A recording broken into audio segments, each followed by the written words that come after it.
तो हमारा रिक्वेस्ट है मोदी जी से और पूरे भारतीय जनता पार्टी से कि आप ये बिल को पारित करा दीजिए।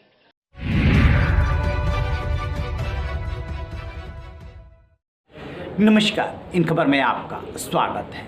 2024 के आम चुनाव से पहले पीएम मोदी और बीजेपी की घेराबंदी के लिए विपक्ष न जाने कितने हथकंडे अपना रहा है और कौन कौन सी चालें चल रहा है। सबसे पहले बिहार के मुख्यमंत्री ने वहां पे जाति जनगणना का दांव चला है, क्योंकि पिछड़ों की जब तक संख्या नहीं पता चलेगी विकास नहीं हो सकता, ये उनका तर्क है। अब दूसरा दांव चला है केसीआर की बेटी के कविता ने। उनको ईडी ने बुलाया था, आबकारी घोटाले से लिंक हो रहा है, सीए गिरफ्तार हुआ था। उन्होंने ईडी से टाइम ले लिया और महिला आरक्षण को लेकर के जंतर मंतर पे धरने पे बैठ गए। इसमें क्या हुआ कि विपक्षियों को एकजुट करने का उन्हें मौका मिल गया। अब जो इसका विरोध करेगा वो फंसेगा। कांग्रेस ने 2008 में राज्यसभा में इसे पास कराया था कि 1/3 सीटें जो है महिलाओं के लिए होनी चाहिए। लोकसभा में गया, पास नहीं हुआ और उसके साथ ही वो डेट हो गया, खत्म हो गया। अब के कविता ने इस राग को छेड़ा है। कांग्रेस को धन्यवाद दिया है, सोनिया गांधी को धन्यवाद दिया है कि उन्होंने इसके लिए पहल की थी, अच्छी पहल की थी। खास बात यह है कि समाजवादी पार्टी, जेडीयू और आरजेडी जी जो 3 दल इसका मुखर होकर के विरोध कर रहे थे, क्योंकि वो आरक्षण के अंदर आरक्षण चाह रहे थे, वो भी अब के कविता के साथ आते हुए से दिख रहे हैं। ऐसे में कांग्रेस के सामने मुश्किल पैदा हो गई है कि यदि वो विरोध करती है तो दिक्कत, विरोध नहीं करती है तो दिक्कत है। क्या कि तेलंगाना में कांग्रेस भी विरोधी है। केसीआर गैर कांग्रेस गैर बीजेपी एक गठबंधन खड़ा करना चाहते हैं, यानी कि उसमें न कांग्रेस होगी न बीजेपी होगी। कांग्रेस को भी उनसे दिक्कत है, लेकिन इस मामले में के कविता के इस दाव से आज भूख हड़ताल पर बैठी है। कांग्रेस का थोड़ा पसोपेश बढ़ा है।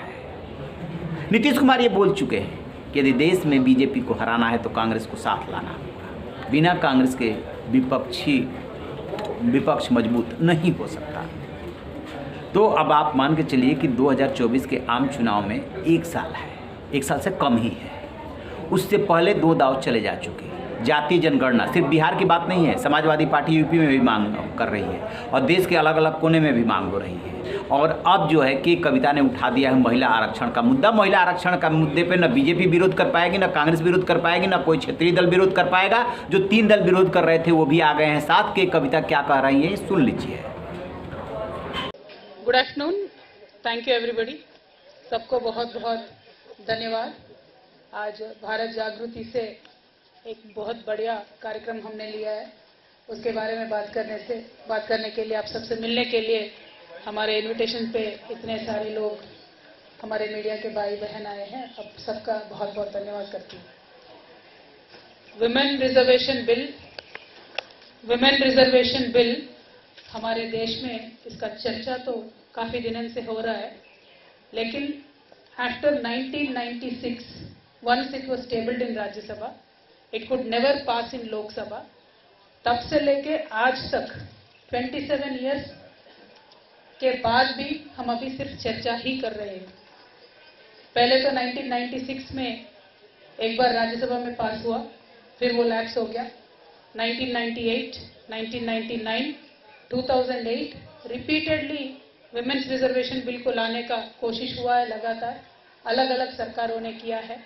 उन सब सरकारों का मैं बहुत बहुत धन्यवाद देती हूँ। Specially madam Sonia Gandhi, who was very instrumental in bringing the bill in Rajya Sabha. From all the women across the nation, I really salute her courage, because उस टाइम पे वो गठबंधन की सरकार चला रही थी। फिर भी गठबंधन के सरकार में उन्होंने महिला आरक्षण बिल लाने का बहुत बढ़िया प्रयास किया है। राज्यसभा में उन्होंने पारित करवाया है। अनफॉर्चुनेटली लोकसभा में वो पारित नहीं कर पाई। बाद में वाजपेयी जी की सरकार आई, उन्होंने भी मुझे लगता है कोशिश किया है, लेकिन हुआ नहीं। बाद में वापस जब, sorry I got my chronology wrong, बाद में वापस जब कांग्रेस का सरकार आया 2010 में, मैडम सोनिया गांधी के एफर्ट से पास हुआ है बिल राज्यसभा में। लेकिन तब से लेके आज तक बिल्कुल कोल्ड स्टोरेज में पड़ा हुआ है। 2014 में जब नरेंद्र मोदी जी 2013 में कैंपेन कर रहे थे, उन्होंने पूरा देश के महिलाओं से वादा किया है और बाकायदा भारतीय जनता पार्टी के मैनिफेस्टो में भी उन्होंने लगाया कि हम महिला आरक्षण बिल लाएंगे 2014 में। और जब 2014 में वो 282 प्लस सीट से जीते थे, तब भी उन्होंने 5 साल इस बिल पे चुप्पी साधी है, बात नहीं किया है। वापस 2018 में इलेक्शन कैंपेन के टाइम पे उन्होंने वापस वादा किया। 2019 भारतीय जनता पार्टी के मैनिफेस्टो में वापस उन्होंने लगाया कि हम महिला आरक्षण बिल लेके आएंगे। और इस बार देश की जनता ने उनको 303 सीट्स के भारी बहुमत से जिताया है। लेकिन वापस तब से लेके आज तक भारतीय जनता पार्टी के किसी भी नेता ने महिला आरक्षण बिल के बारे में बात नहीं किया है। ये बहुत ही दर्दनाक बात है, क्योंकि जिस तरीके से पूरा आज विश्व डेवलप हो रहा है, जिस तरीके से the world is progressing only by taking women on the equal footing with main, वो हमारे देश में अनफॉर्चुनेटली हो नहीं पा रहा है। हम आज देश की प्रधानमंत्री जी से, देश की सारे दलों के नेताओं से, खासकर हमारी महिला जो राष्ट्रपति है द्रौपदी मैडम से हम रिक्वेस्ट करते हैं, विनती करते हैं कि आपके पास अभी भी मौका है। भारत सरकार के पास 2 लोकसभा सत्र चलने वाले हैं। इन दोनों लोकसभा सत्रों में कभी भी आपको कन्वीनियंट हो, आप महिला आरक्षण बिल लगाइए और पास करवाइए। हम क्यों अभी रिक्वेस्ट कर रहे हैं? क्योंकि यह गठबंधन का सरकार नहीं है, फुल मेजॉरिटी का सरकार है। 303 सीट्स भारतीय जनता पार्टी के पास है। और ये सरकार का जब आप थोड़ा हिस्ट्री उठा के देख लोगे तो आधार बिल जब इनको पास करना था, आधार बिल को उन्होंने फाइनेंस बिल डिक्लेयर करके राज्यसभा को बाईपास करके भी उन्होंने पास किया है। तो अगर वो चाहते हैं, मन से चाहते हैं, बीजेपी सरकार चाहती है, तो जरूर महिला आरक्षण बिल पारित करवा सकते हैं। और एक हिस्टोरिकल मौका है महिलाओं के पास। तो मेरा विनती ये है, भारतीय जनता पार्टी की सरकार अभी जो है, आप इसमें पार्टी को ना देके सिर्फ और सिर्फ महिला को देके, सिर्फ और सिर्फ महिला की भागीदारी कैसे बढ़ाना है राजनीतिक व्यवस्था में, उसके बारे में सोचिए। क्योंकि हम ग्लोबल इंडिकेटर्स में अगर आप देखेंगे तो India is 148 out of 193 countries in terms of women representation. Parliament में आज 78 मेंबर्स है out of 543, which is 14.4%. Unfortunately, it is very less than the global average. हमारे पड़ोस का देश पाकिस्तान में 17% रिजर्वेशन है। बांग्लादेश में हमसे ज्यादा, हिंदुस्तान से ज्यादा रिप्रेजेंटेशन है महिलाओं का। I am not even talking about European countries, Brazil, जहां पे 50% तक जा चुका है। हमारे नेबर्स में देखिए आप, इतनी खराब हालत हमारी महिलाओं की राजनीतिक रिप्रेजेंटेशन में है। तो हमारा रिक्वेस्ट है मोदी जी से और पूरे भारतीय जनता पार्टी से कि आप ये बिल को पारित करा दीजिए। हमने मार्च इस महीने के 2 मार्च को हमने हैदराबाद में पोस्टर रिलीज किया था कि हम महिला आरक्षण के बिल के लिए कल यानी मार्च 10 तारीख को हम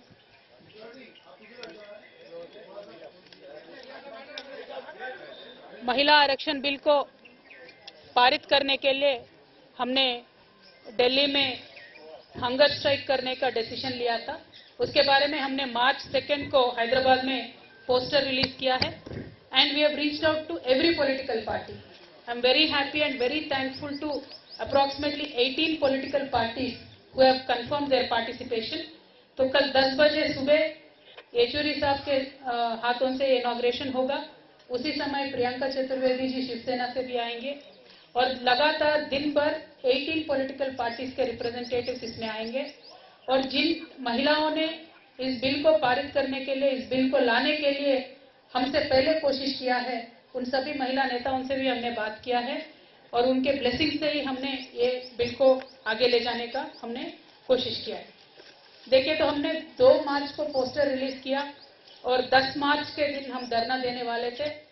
तो हमें एनफोर्समेंट डायरेक्टरेट ने नोटिस दिया और बोले कि आपको 9 मार्च को आना है। तो हमने कहा हमारा कार्यक्रम है, हम 16 मार्च को आएंगे, ऐसा हमारा रिक्वेस्ट था। लेकिन पता नहीं उनको क्या जल्दबाजी है, पता नहीं ये जो इन्वेस्टिगेशन दिल्ली एक्साइज पॉलिसी को लेकर चल रही है, इसमें कौन सी आफत आने वाली है अगर हमें 2 दिन का और समय दे देंगे। उन्होंने कहा नहीं, आपको आना ही है। हमने कहा 10 मार्च को हमारा धरना है भाई, तो 11 को आ जाएंगे। तो 11 को बोले। लेकिन इस बीच में जो ईडी का और हमारा कम्युनिकेशन हुआ था, इसका मुझे आप सबसे शेयर करना है। देखिए, जब भी एनफोर्समेंट डायरेक्टरेट और या किसी भी इन्वेस्टिगेटिव एजेंसी एक वुमेन सिटीजन को इंट्रोगेट करना चाहती हैं, तो एक फंडामेंटल राइट वुमेन का होता है कि वुमेन के घर पे आके इन्वेस्टिगेट करें। और पूरा इसका लॉ में हमें सपोर्ट है वुमेन के लिए। और बहुत सारे कोर्ट केसेस भी हैं जिनमें जजमेंट वुमेन के तरफ आए। तो हमने ईडी को बीच में रिक्वेस्ट किया कि 10 तारीख को बाकायदा, अगर 11 तारीख को आपको इन्वेस्टिगेट करना है हमारे घर पे आइए, अक्यूज किसी के साथ आपको इंट्रोगेट करवाना है तो उनको भी लेके आइए, घर में बैठ के इन्वेस्टिगेशन कर सकते हैं, क्योंकि लॉ हमें सपोर्ट करती है। उन्होंने कहा नहीं, आपको खुद चल के आना होगा।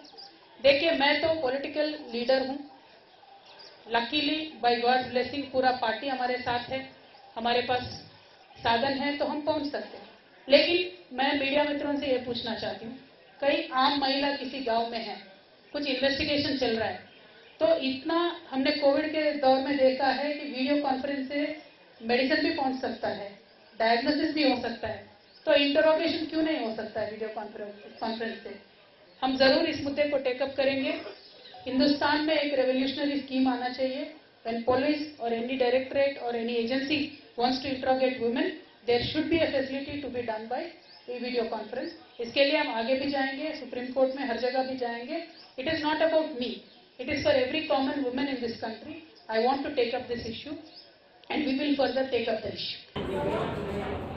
प्रेस कॉन्फ्रेंस की सोनिया गांधी का धन्यवाद दिया, इसका मतलब इशारा किया और फिर जो है जा करके जंतर मंतर पर बैठ गई अनशन पे। उसमें तमाम दल पहुंचे समर्थन के लिए। यही 3 दल थे जो अभी तक विरोध कर रहे थे, अब वो भी विरोध नहीं कर पाएंगे। तो इसे माना जा रहा है कि केसीआर की बेटी की कविता ने बड़ा दांव चला है विपक्ष को लामबंद करने के लिए।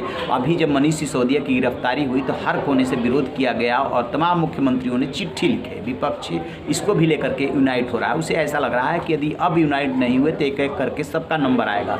कविता और केसीआर ये दोनों बोल चुके हैं कि क्या है बीजेपी की स्टाइल, जहाँ जहाँ बीजेपी को आना होता है उससे पहले सीबीआई ईडी वगैरह को भेज देती है। तो ये जो उन्होंने जो तंज कसा है कि ये जोक ऑफ द डिकेड है, इस तरीके से वो बीजेपी पे वार कर रही है और कर रहे हैं कि से वो किसी को नहीं, वो सिर्फ केसीआर को घेरना है, इसलिए बीजेपी ऐसा करती है। तो बीजेपी पे केंद्रीय एजेंसियों के दुरुपयोग का आरोप लग रहा है, लेकिन क्या करेंगे, तो राजनीति है, ये चुनाव है, चुनाव जीतना है, हर कोई कोशिश करता है, विपक्ष भी कोशिश कर रहा है, बीजेपी भी कोशिश कर रही है। कभी कांग्रेस पे ही आरोप लगा करते थे कि वो सरकारों को भंग करती है 356 के तहत, सरकारी एजेंसियों का दुरुपयोग करती है। अब सत्ता में है तो बीजेपी के ऊपर आरोप लग रहे हैं, लेकिन जो जीता वही सिकंदर। नीतीश कुमार निकले थे, ममता बनर्जी निकली थी एका के लिए, उसी में शरद पवार का भी नाम जुड़ रहा था, अरविंद केजरीवाल की भी महत्वाकांक्षाएं कुलाचे मार रही है, लेकिन मनीष सिसोदिया को अंदर करके बीजेपी ने उनको भी घेर लिया है, केसीआर को घेर लिया उनकी बेटी के बहाने। और कांग्रेस तो पहले से ही घिरी हुई है कि कहा जाता है कि माँ बेटा जमानत पे हैं। ये सत्ता पक्ष अपनी चालें चल रहा है और विपक्ष अपनी। देखने वाली बात ये है कि कौन किस पे पड़ता है भारी। रहिए बेखबर, देखते रहिए एक खबर। Thank you.